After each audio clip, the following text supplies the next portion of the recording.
Good morning from Panhandle Outdoors, America's only daily outdoor TV show. Your source for fishing, hunting, and information for folks who enjoy the great outdoors. Now sit back, relax. It's Panhandle Outdoors.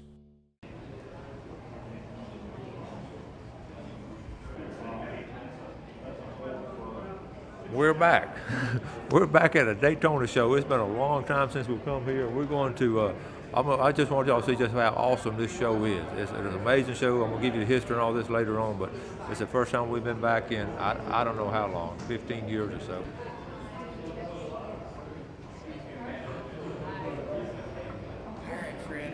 There's all kind of venues and all kind of fish and tackle and all the companies, and I'm just going to go from table to table. We'll give you an overview of it first, and then we'll a lot of old friends I've already seen. It's just great to see them. So let's just go along with me.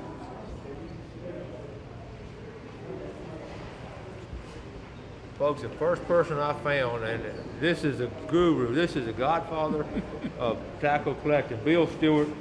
How are you, buddy? Fine, thank you. Good to see you again. This is one of the first guys we ever met, and he's Been a long time. It's been 20 years ago. It was 20 years ago. Yeah, that's right. So I want to do a quick interview. Okay, we're going to talk back. We'll get back here in the corner. All right, we're going to go back here in the corner. We're going to sit down with Bill Stewart because seriously, folks, I admire this man and what he's done in the tackle industry and the collectible industry. And Bill, just tell the folks a little bit about it. Where are you from? I'm from Bartow. Born and raised there. My dad was born and raised there, so I've been there a long time. The family has. My grandfather actually went there in 1897. But You're a true Florida cracker. I am a true Florida cracker. And got interested in fishing tackle a little bit. Back, I fished all my life.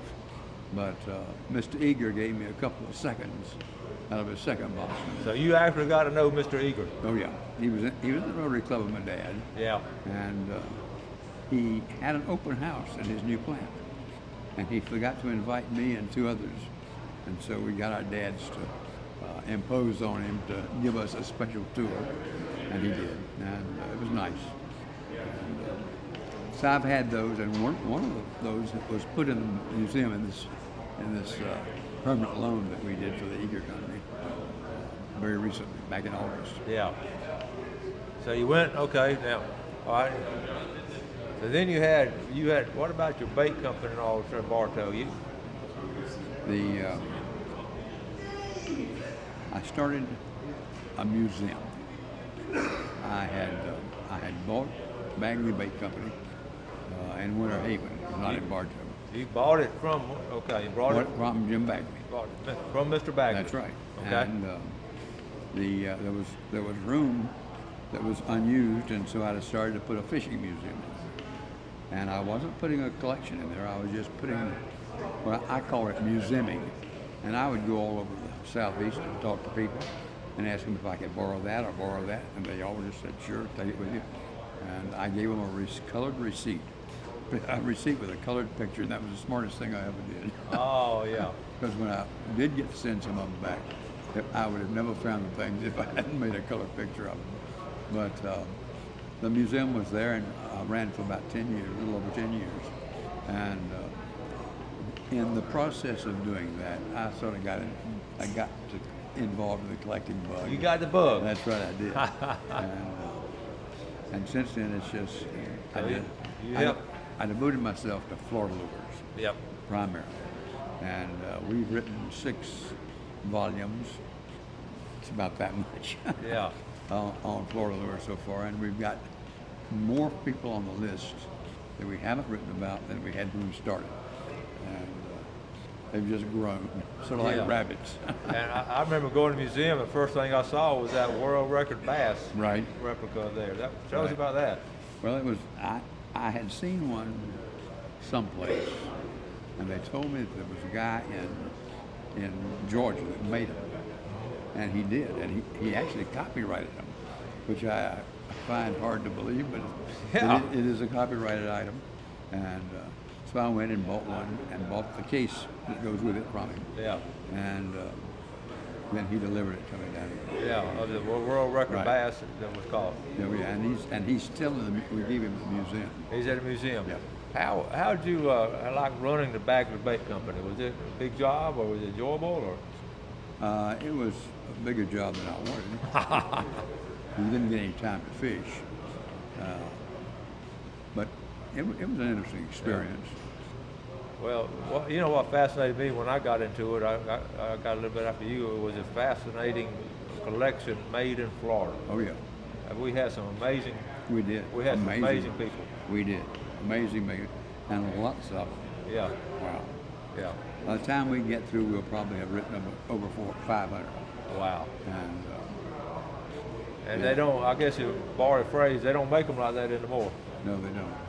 And that's why a museum, if you'd had a vision to start that museum Right. back when you did, I appreciate that. I know our viewers appreciate it because that's a wonderful place to save our history and our heritage. Yeah, and that led to the book, and I think some people are surprised that the book it's all xerography, high speed xerography it's made on it, and it's a 3-hole notebook. Yeah. But we looked at it as a notebook from the beginning, yeah. so that we can add to it or take away from it. Yeah. I think there are either 2 or 3 stories that we've completely rewritten because we just had it wrong. And I've never minded saying I was wrong. I just never had it bother me. And we probably had 10 stories that we've added to. Yeah. And we've probably got another 10 we're going to add to. Yeah. That's wonderful. Give us a quick insight of what kind of man Mr. Eager was, because he was highly successful when he made those Eager baits originally. He was. He was an engineer, air conditioning engineer by trade. He worked for Armour in South America. Wow. And he was basically working on their chilling for beef. Okay. And Armour was a big beef producer, probably the biggest in the world at that time. Yeah. And South America was one of their sources. He started probably in about 28 to 29 making these lures, and he was a German by background. He was very frugal. You could hear a dime squeak when he paid it to somebody. Yeah. But he just had this idea of making the lures. He tried to do it simply. The first, I guess, 6 years, the first 6 years he made them, they were in a shed behind his house. Wow. And that caught fire and burned. And so they opened this new plant out on the highway. Yeah. And it was quite interesting to go through and see everything that was done. I bet that was amazing in Yeah, those it was. days. And he hired some of the local boys to catch some frogs. Yep. But practically everybody that worked at the plant were local girls. Uh-huh. And most of them are high school graduates. Most of them never went to college. But he trained them about the importance of going to church on the Sabbath, of tithing, of saving their money Wow. for retirement. And that was sort of, and he talked to them like a Dutch uncle. And That's great. it was great. As you look back on it, what's been some of your most rewarding times in collecting old fishing tackle and all? Oh, I just think all of it has been very interesting. To do the research and find out about the families. Yeah. And there's some of them that we still don't know anything about. There are a lot of them. I just had a meeting with Joe Yates and Frank Carter, Yeah. trying to figure out. I gave them 10 people each to help me find. Some homework. That's right. That's cool. Well, I want to thank you again for just having the insight of getting all this started, and Florida Antique Tackle Club helping on it. My pleasure. I've enjoyed all of it. We appreciate the hospitality you gave Tim and Linda and Gail and I when we came down to stay with y'all that weekend. And just the fellowship. I don't Yeah. really come to the shows to buy or sell. I come to the shows to see people and visit. That's right.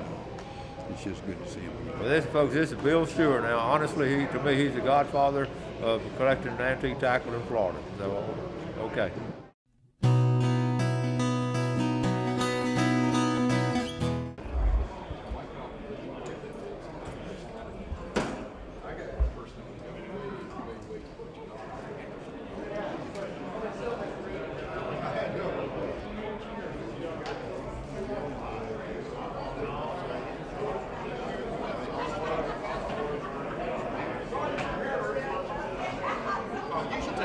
Drives 18 foot.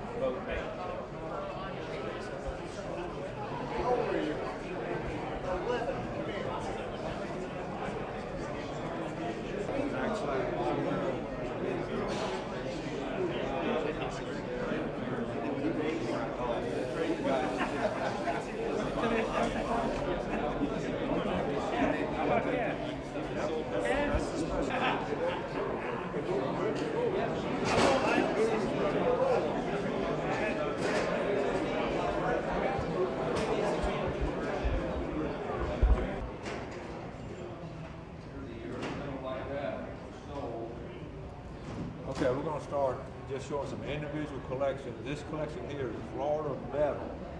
It's an outstanding collection put together by Frank Carter of Tallahassee. He did a great job collecting, great display. Really nice Florida Metal.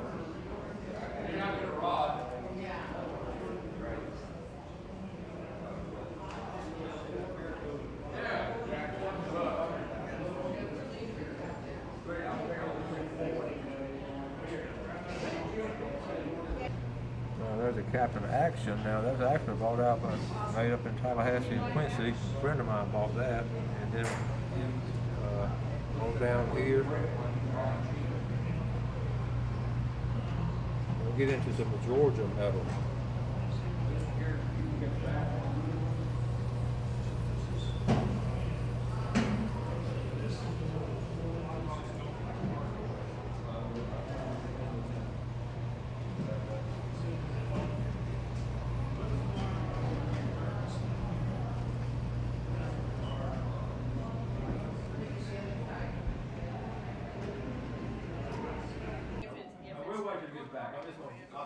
He'd rather have me do it, so if, as long as you're not asking me dates, we don't care, either one of us, so. So you just.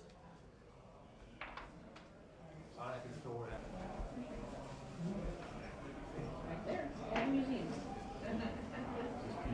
Okay, Randy, an interesting fellow I met years ago, but this is Chuck Hedden. Hey, Chuck. Listen, good to see you, buddy. Good to see you again. Now that's Hedden, as in the Hedden fishing lures. Okay, this is one of the descendants. So tell us what your connection is to the original Hedden family. Well, James, the founder of the company, was my great grandfather, and Will, one of his two sons, was my grandfather. The other brother was Charles.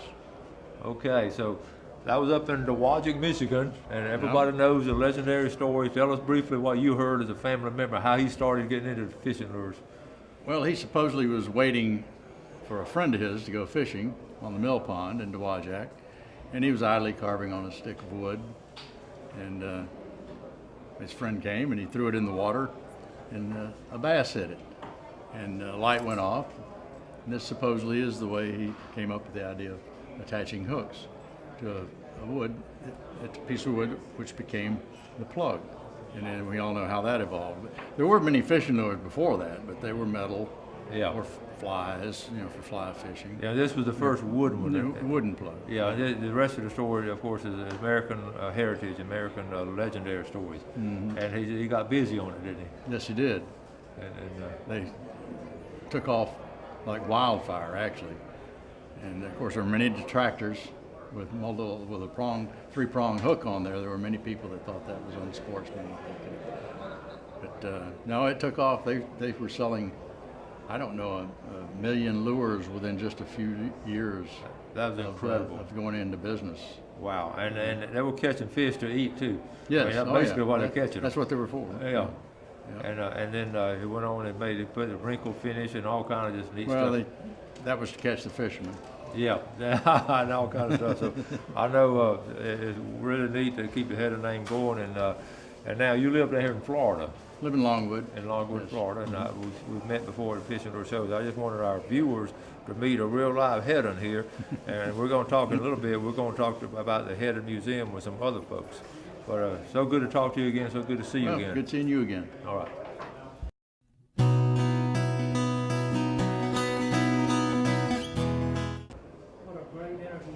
Well, yeah. Yeah, those are Good to the have an only audience. ones. A little applause over here. There's You ever hear the sound of Piece of wood and water and fish in I it. think that's the same. No, you ever hear the sound of one hand clapping? The office. So, it looks like it. Got staples all in my head. You don't need to share that. It hurts even worse when you tell me. Yeah, it feels We always like try to bring down some displays. Oh. We always try to bring down some displays to show people what we do there and tell the story. All right, I'm with another fascinating person I've met. This is Joan Lyons. Joan, good to meet you. Nice to meet you. Pleasure. I thought she just sort of helped run the Hedden Museum, but You founded. My You helped start it. husband and myself were actually requested to start a museum. On James Hedden, on the fishing of James Hedden Yes. lures. Okay, The- tell us briefly about it. All right, the James Head and Sons Fishing Tackle Company started in Dowagiac in 1902, and they were there until they left in 1984 from being bought out. So when they left in 84, they just abandoned the building because they couldn't find anybody to buy it, so they gave it to the city. The city couldn't find anybody to take care of it, so it sat there. Now, my husband was born and raised in Dowagiac, and we live 4 blocks away. So every day he had to go to work, he had to pass this building. And it kept disintegrating and deteriorating.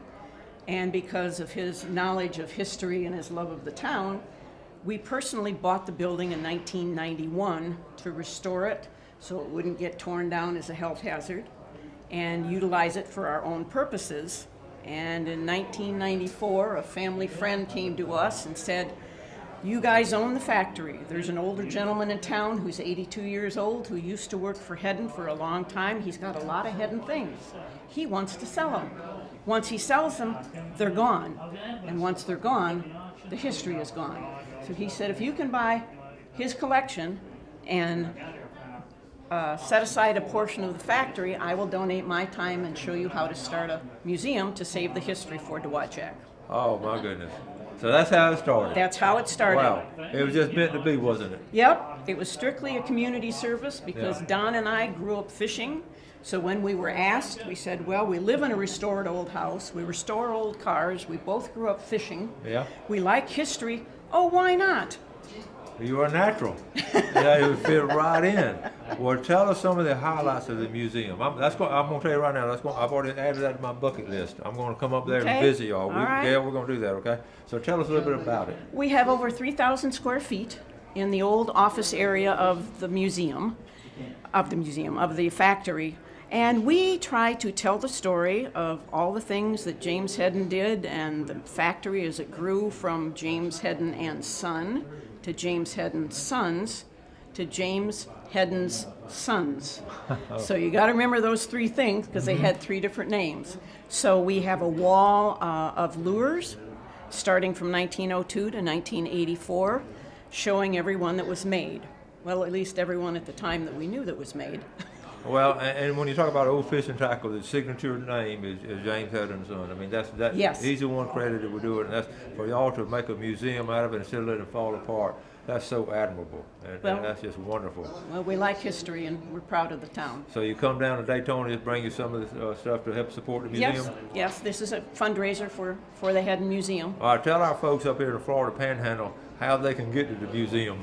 Well, we are in a little town called Dowagiac, which is in the lower southwest corner of Michigan, about halfway between Kalamazoo, Michigan and South Bend, Indiana. We have a website, heddenmuseum.org, which can show you pictures of the museum and show you what we do and give our address. So you just put it in your GPS, give us a call, make an appointment, and come see us. Okay, do you have certain times you have it open, or just order? We have very minimal hours because we're a small town, and as I like to say, you need to want to come to Dowagiac to find Dowagiac. So mostly it's every Tuesday evening and the last Sunday afternoon of every month, and other than that, we say call us. Make an appointment anytime, day, night, weekend, weekday, doesn't matter. All right, well, thank you so much. You're welcome. Great to meet Thank you. you for doing this. All right.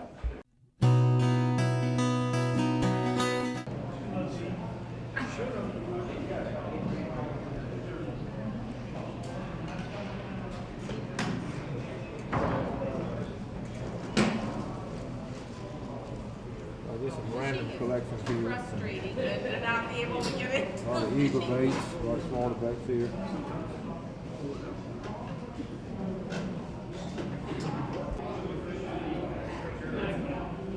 Now, a lot of collectors are localized, and this collection here is from Ocala, Marion County. All these were made. The Plott family, the Price family, different times. All these have one common background. These guys could fish, and they made their own lures.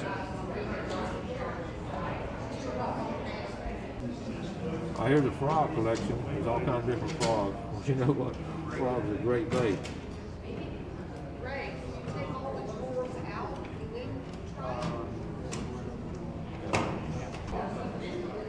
And different kinds of sporting goods memorabilia. These are some old magazines. 20 cents a piece. I thought it was a nickel earlier. Okay. Alright, here's a Forest and Stream magazine from 1920. Beautiful. Here's one from 1927. Forest and Stream. Here's a later one. And then it turns into Field and Stream. Field and Stream here. Field and Stream here. They sort of merge together. Field and Stream. That's some cool stuff. Okay, I had to buy this for my grandson Mason. Mason decoys back in the day.